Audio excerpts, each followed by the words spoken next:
Mine usually cuts me off. You got it. It's like 3 breaks. 2:15, right? I don't know. I need to It's look either 3 or 4. I need to look at the format. What's the format? As long as you've got the 4 breaks in by the time they set it up. I think the biggest thing too that I don't want to commit to that is I don't know if or when they're making the anthem, if at all. If you are doing not the first game of the day, I don't think we'll get one home. Which I don't think we're ever doing the first game of the day unless we lose the first two. The other thing though, and do report on I think we lose the first two, then we say 10:30 Saturday. we have a Looks like the first is 8. Show me the and so if it's you're downstream. So Nate Thursday, Nate No, Friday. 8 Sunday, 8 Thursday. yeah, we should be alright. Oh, he's doing all I three. have some better policies. KJ, I'll Forgot I have some on my desk. They're just not very good. Bob, One of the years is broken. Okay. At this point, it's so close. I think Why we're would all I right. say if you want really good now? Yeah. That's the best producing work they'll get all year, probably. So, Okay. but I'll confirm I that. think by the time he gets back, we might be starting anyway. Yes, you do. Yeah, just look at the thing. I think it's, we have a break after the open, break after the overnight, break after Bryce. There's 4 of them.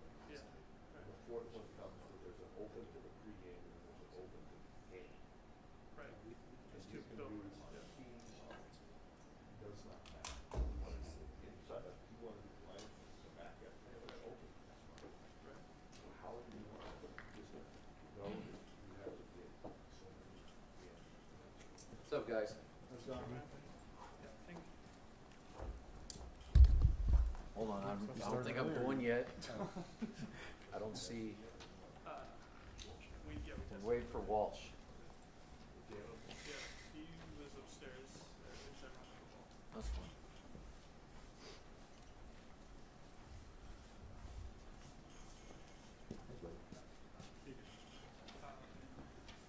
Yeah, so I'm just gonna do that for a second without having to. I'll do it like almost the same way. I'll just do it without. Yeah. Hey, bro.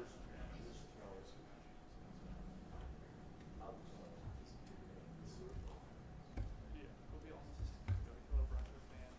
We're in Clemson at the Little John's Arena. Boise State. Little John Arena, yeah. You know, first road game of the year for Boise State. Tough test against the Clemson Tigers. Broncos 2-0 coming off a victory over the Dons at San Francisco at home. You know, and then whenever we'll be back with Dave Jackson and Barry for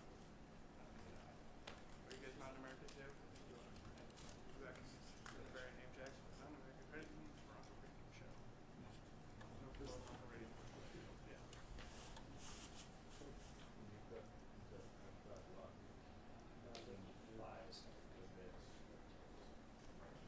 Why would you say that?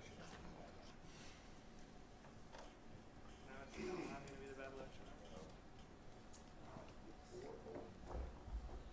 they got a vote in the Did St. Mary's have they have an injury or just playback? They got a vote in the When I poll. talked to the New Mexico AD on Saturday, They didn't have he's to. like, they're legit. So that's Yeah, but And New he Mexico said didn't we- have house thing. Right, but he said they're really, really good. And then I see Sunday, I'm like, damn. Who do they lose to? Weber State. They were down 6. They came 16 points in the second half. They're really down. Weber's winning a lot of. They're Weber's winning a lot of big Is it games. at Weber State? Wow. They won the longest home like win streak or something. Didn't Weber beat Idaho on Saturday? Football? I thought they did.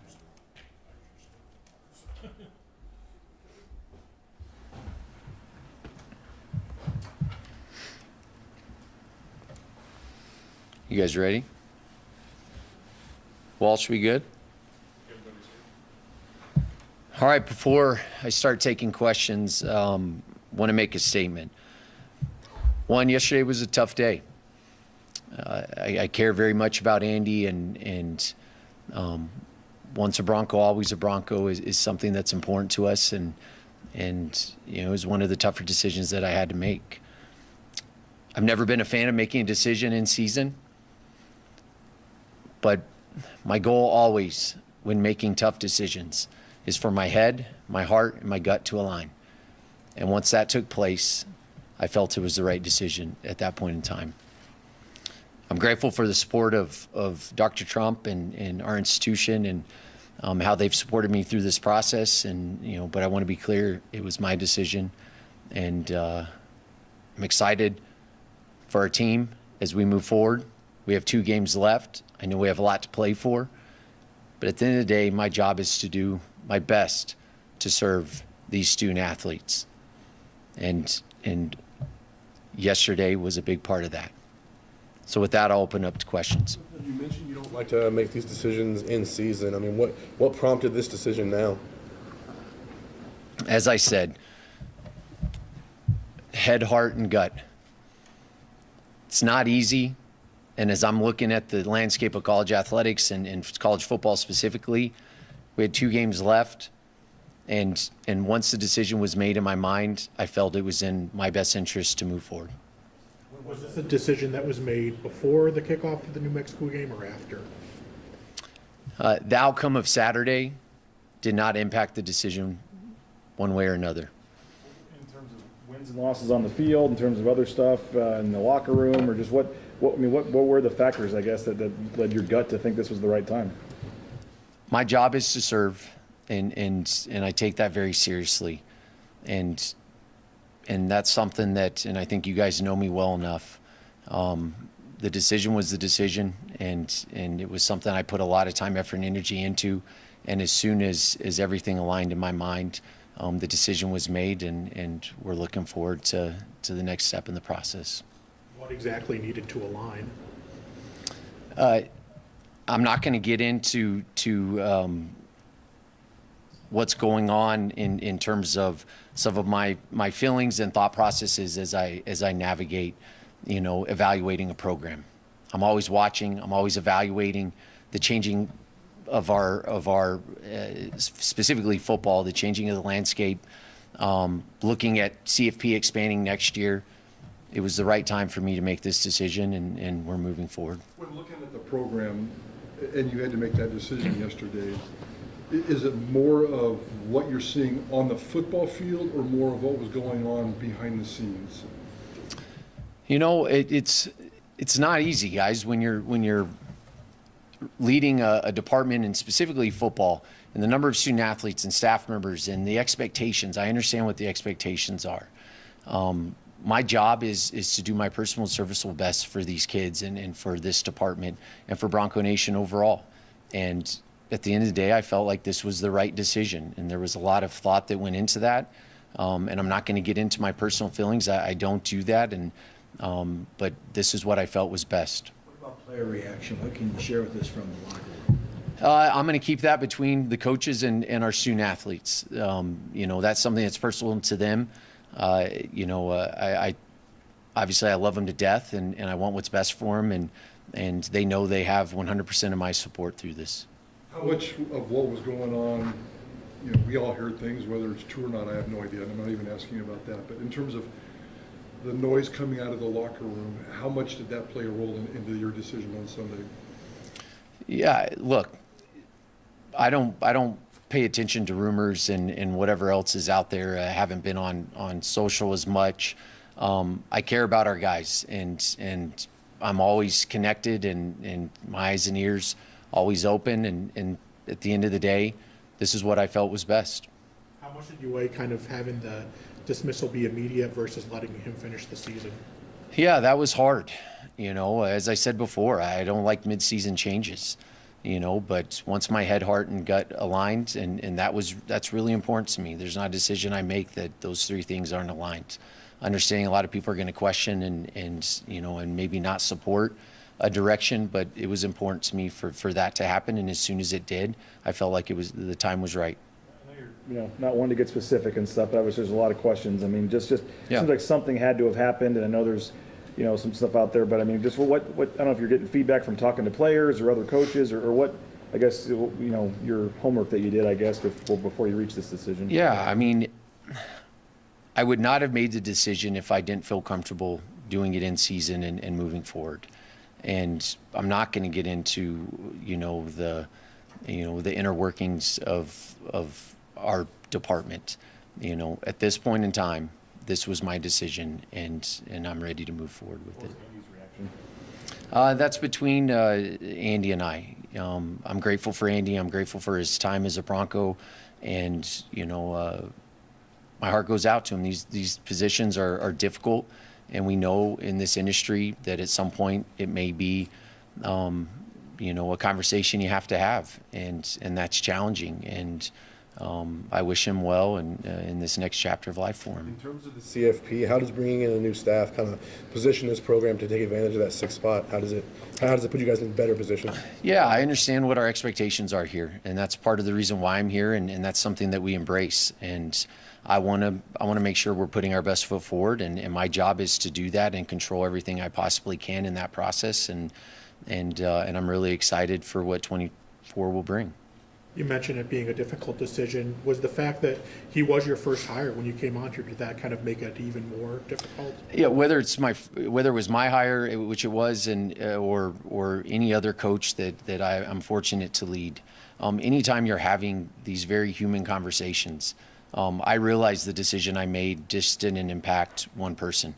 It impacts everyone, impacted my family, and that's something that is heavy on me, but that is also the price of leadership. And my job is to do my personal and serviceable best for Bronco Nation and this institution, and I made the decision, and that was it.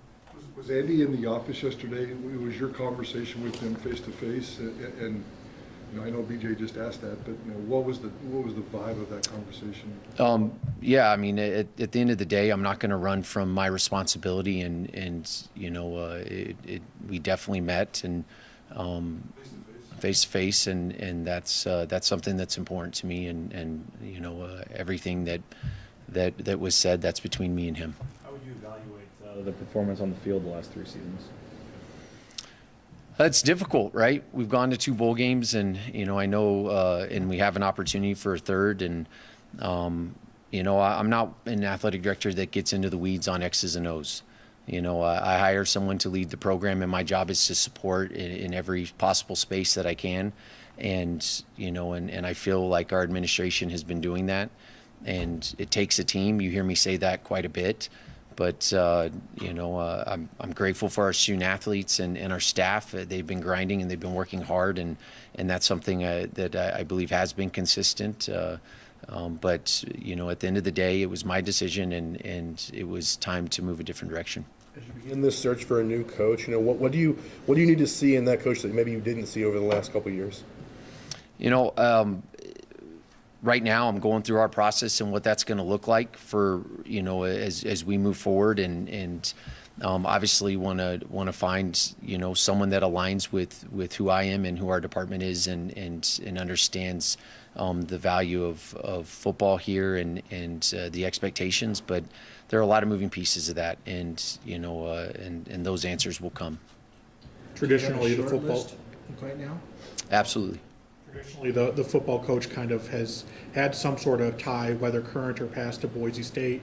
Is that important to you at all? I mean, obviously you came in as an outsider, and you know, you've kind of embraced the Bronco culture. You know, just how important is it for someone to have that prior connection, or is that just not something you're worried about? Yeah, is it something you look at? There are a lot of things you look at as you go through a search. I'm not going to say that that's a priority by any means. You know, it's just as important as any other thing that I'm looking at.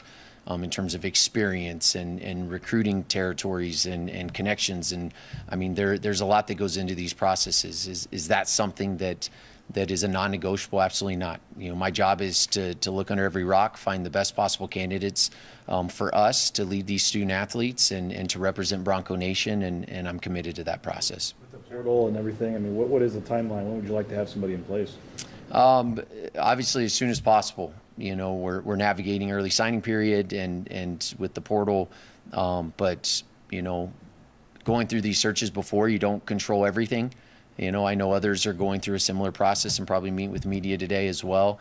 And you know, I'm going to control what I can. You know, my goal is as soon as possible, and I will try to be as transparent as I possibly can through that process. But confidentiality is important, and so as much that I talk to you all and talk to Bronco Nation, it's going to be a lot more quiet for me, you know, over the next couple weeks. What will the process look like in terms, are you gonna hire a search committee? Are you gonna do it yourself? Will you hire an internal, we've put together an internal committee? A combination of both. We will hire a search firm. It will be a national search, and then we'll have a committee that will stay internal and will be released at the appropriate time once we make a hire. You have already put that committee together, and can you name those people who they are? I will not name them, but we're finalizing our process with the search firm, and we'll be determining that internally. Do you have a timeline? Is it, with early signing day about a month away, is that kind of a priority to get done before then? Absolutely. I mean, I have preferences, but, there's only so much I can control in this process. Obviously with the decision being made in season, it's difficult to get in front of everyone in the appropriate amount of time that you have, because they're preparing for games. We have championship weekend that is always right there in my mind of would love to have someone, hired by then. And I firmly believe in our team and Spencer and we have 2 games left, and I fully expect us to be playing in a bowl. And so a lot of our bowl games are early, in the bowl season. And so that's top of mind. So my goal at minimum is to have someone hired by then, and if not sooner. Jeremiah, the last time you had to go through this, you were on campus for barely 7 days, and you had to hire your football coach. How much better prepared do you feel like you are for this time around? Very prepared. I know enough to be dangerous, and that's not, I don't not want to make excuses, guys. At the end of the day, I went through a process, and yes, it was my first week here ever, and so that was challenging to say the least. But I feel much more prepared now, and grateful for our team and our staff and those people that are helping me through this process. You look at the fact that you could potentially owe Andy Avalos up to $3.3 million. I know you're pushing a lot of different capital projects at this moment. So where does that money come from, and what type of hurdle is that, and will it affect how much you can pay the next head football coach here? Will not affect what we can pay the next football coach, and I'm sure the next question will be, what is that? And that will come in due time. Obviously we'll share contracts, et cetera, with you. But I'm not concerned about that. I'm very grateful for our BA team and our donors who are very supportive of us. And, I've said this before, and it's not necessarily how I would set it up, but everything's a priority. And so, could it impact facilities and collective and everything else? Yes, it could, but I have a lot of faith and confidence in our team, and we're going to continue to fundraise at a high level, and that's non-negotiable for me. Not to get a exact number, but how much do you need to be able to attract a quality candidate to be able to raise from where it's been here in the past? That salary pool, and in particular, we all know what Andy's salary was. I mean, do you need to go higher than that initially here to bring in some attractive candidates, or? Time will tell. Obviously, a lot of jobs are opening up, and we're monitoring that and what people are paying. But I think you've seen it from me. We've increased our assistant pool. We're going to continue to fundraise and monetize, and with the sole purpose of investing back into our program and our student athletes. And so it's difficult to say right now, BJ, but it's something that I'm watching, and I understand where we're at in the pecking order. But I also understand that we have an amazing brand and the history and tradition here, and what we're doing overall as a department. I'm extremely excited about what's next. Why Spencer Danielson as the interim? And I know a lot of fans say the defense was the one that maybe has really struggled this year, and they were maybe thought it would be Bush. But why did you go with Spencer, and will Spencer be a candidate for the full-time position? In terms of Spencer being a candidate, that's a conversation between me and him, and obviously a lot's happened in the last 24 hours, and so there's still a lot of conversations to be had. I can't say enough about Spencer, and his heart and how he leads and serves, and I know that this building believes in him and is committed to that, and so it made sense for me to empower him, and I'm excited to see these next 2 games with him leading. The transfer portal, 30 days opened yesterday. What specifically is being done and has been done over the last 24 hours to be proactive in working with the transfer portal? Have you assigned certain people to it? Are you keeping a closer eye on it? How are you approaching that? Yeah, we're keeping an eye on it. But look, the reality is, in the way this works, it's very hard to get any commitment from anyone at this point until we hire a coach, right? So that's something that we're monitoring, and really grateful for our recruiting staff and our coaches who are grinding, and they're keeping me in the loop. And yes, there's going to be conversations, and but at the end of the day, I understand that a lot of that will be solved by who we hire and the next steps we take. Is Lou Major still employed by the university? Yes. You mentioned expectations several times. I missed the first part. I apologize. You mentioned expectations several times. Yeah. What's it going to take to get back to the expectations that is expected by the university and the fan base here? And is it realistic to expect that after a down year like this year? How long do you expect that to take to come back? I think you know me well enough. It's very realistic. I'm bullish on who we are and where we're headed, and that has not changed. And so I don't feel we're far off. Now I'm biased in that assessment, but I see the work being done. I see the commitment that we have. I see the investments that we're making. I see Bronco Nation show up this season when we are struggling and we're having some of our largest crowds ever during what would be an uncomfortable time. And that tells me a lot about who we are, and I'm grateful. That's a big reason why I'm here, and I'm excited to what the future holds. Jeremiah, oftentimes this job is kept within the Bronco brotherhood or the family.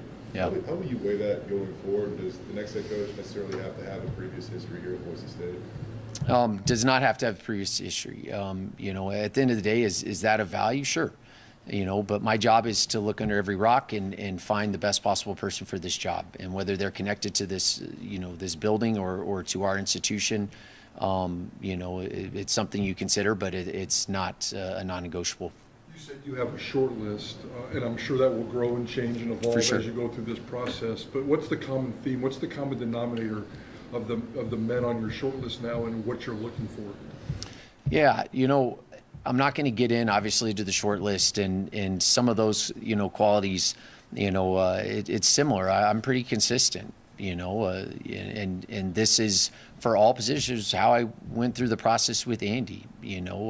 People are our greatest asset, and how we serve and lead and our integrity and things that I feel all of our coaches uphold, and maybe that sounds general, but there's a lot that goes into this, and we're going to have candidates that have head coaching experience. Is that important? Yes, that's important. But we're also going to have some assistant coaches and rising stars in the industry that we're going to vet. And my job, whether they're a sitting head coach, whether they're an offense or defense coordinator, my job is to find the best person for this job. Since it was brought up, I'll just ask, what happened with Lou Major? Lou is employed here, and I don't get into whatever's been said publicly and rumors, and I know there's been a lot out there, but I'm grateful for Lou, and I'm glad he's a part of this team, and we're treating all of our coaches and support staff consistently, as we finish out this season. And there's still a lot to be determined when you look at our staff, and you asked me earlier, how hard this was, and it's hard because you're impacting not just the head coach but others, and I want to be, I have an open heart to them, and this is hard on families, and I want to keep everything consistent for all involved, and it's all hands on deck right now as our number one priority is our student athletes and as we pour into them. Was player feedback a part of this decision at all as you kind of weighed up everything that went into this decision ultimately? When you're going through a season, and I'm around quite a bit, and I'm not in meetings, and I don't get into the X's and O's, but you're always watching, you're always evaluating, you're always gauging the temperature, and it's not easy, guys. Hindsight is everything. At this point in time, once those things aligned for me, and I felt the time was right, it did not make sense for me to wait, and I am always cognizant of the impact of the decisions that I make, and however difficult or easy that may be. And it seems, as an athletic director, most decisions are difficult. And that's something that I take to heart. Yesterday was a heavy day for me, but it wasn't about me. It was about Andy, and I'm grateful for him, and it's about our student athletes, and I just want to do my best to bring them someone that can lead them into the future. I know we've asked you about the transfer portal, but maybe just a different way to look at it. What are you doing to monitor, not necessarily monitor it, but encourage student athletes, especially some of these talented kids you have here, that the future is bright here, that it is sustainable until you do have a head coach in place? Is it just Spencer delivering that message, or how do you make sure that you show the future is Yeah, sustainable? I think as a leader, everyone around you is an extension of you, and and I think that's where there was a lot of comfort in empowering Spencer and his connection to every space within this building, and and I think the message is with him, but it's not just shared by him; it's shared by all. And it's not just the staff, it's not just the support staff, it's not just me, it's also our leadership team in regards to our student athletes that they're committed. And so I don't want him to feel that it's on his shoulders. It takes a team, and I'm a part of that along with many of my teammates, and we're going to do everything we can to help Spencer and this program get through this week. It's 1-0 mentality. With Spencer now in the head coaching seat, that obviously creates a ripple effect. Are you hiring a 10th assistant coach for these last couple of weeks, or will you keep the staff status quo? Yeah, that we are working on that process with compliance to bring someone from off the field, and so someone will be replacing that position that obviously we lost, and then I'll leave the football questions to Spencer. Do you have to incentivize Spencer for being interim head coach as well throughout this? I guess I don't have to, but I will. Spencer, in that role, there's a lot of responsibility that comes with that, and that's something that him and I will talk about. I know you said that you're going to keep the conversations private, but when you did meet with Spencer, I mean, just the opportunity he has. Last time when he was interim, there were no games. The season was just over. For him to have this opportunity to coach a couple games here, still, fighting for a championship, what I guess the excitement level there, and for the staff too. I mean, a lot of these guys now don't know what their future is after the next couple of games here. What's that like, I guess, for them at this point? I think it's hard, right? The relationships that they have and the impact it has at home and within their own homes and how it's impacting staff in general and student athletes. And so I think there's a balance. You hear us talk about that what's next mentality, and we don't say it as it's not a marketing theme or ploy. I mean, as leaders and as leader of in this building, young men, we have to think that way. And so I was grateful for Spencer accepting those responsibilities, and I think he has a tremendous opportunity ahead of him, and I can't say enough about Spencer. I think very highly of him, and one day he's going to make an unbelievable head coach, and I believe he's the right person to lead us through the end of the season. Last time you kind of were going through this process, you almost had to sell the winning tradition here at Boise State as maybe the number one thing. Yeah. While facilities were still it was almost just a promise. How much will it help you now that some of that stuff has actually been put in motion as you try to attract a candidate to come here? I would hope it helps us. I can't say enough about our fan base. I mean, Bronco Nation has been elite, and when you get to a place and it's a struggle to sell tickets and the level of support, and that was all low-hanging fruit for us, but I can't do it alone, and they've stepped up, and and you look at our team, and I believe a lot of the things that we've done are being played out in action. The things when I first got here that was more of a vision and in a defined direction, we now have lived that out in action, and I think that will say a lot to those that are interested in this role, and I think it sets up for us to get the best possible person for this job. I think I asked you this, back when we did the radio thing a couple weeks ago, but when you got here, I mean, you had to make a pretty quick hire. I mean, how much was the candidate pool already narrowed down and handed to you at that point, and how excited, I guess, are you to be starting from scratch here? Yeah, I'm extremely excited to start from scratch, to actually go through a full process, and I've been a part of a number of searches, and, that was challenging. I think I told you when I arrived, my first day in Idaho ever was when I landed that Sunday. I did my first press conference ever that Monday, and I interviewed a coach that Monday afternoon. it went very quickly.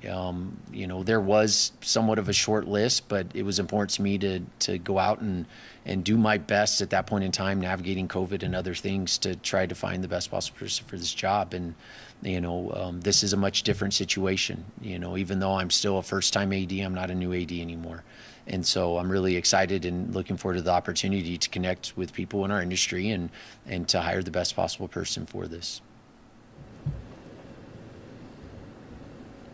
All right, thank you all. Thank you.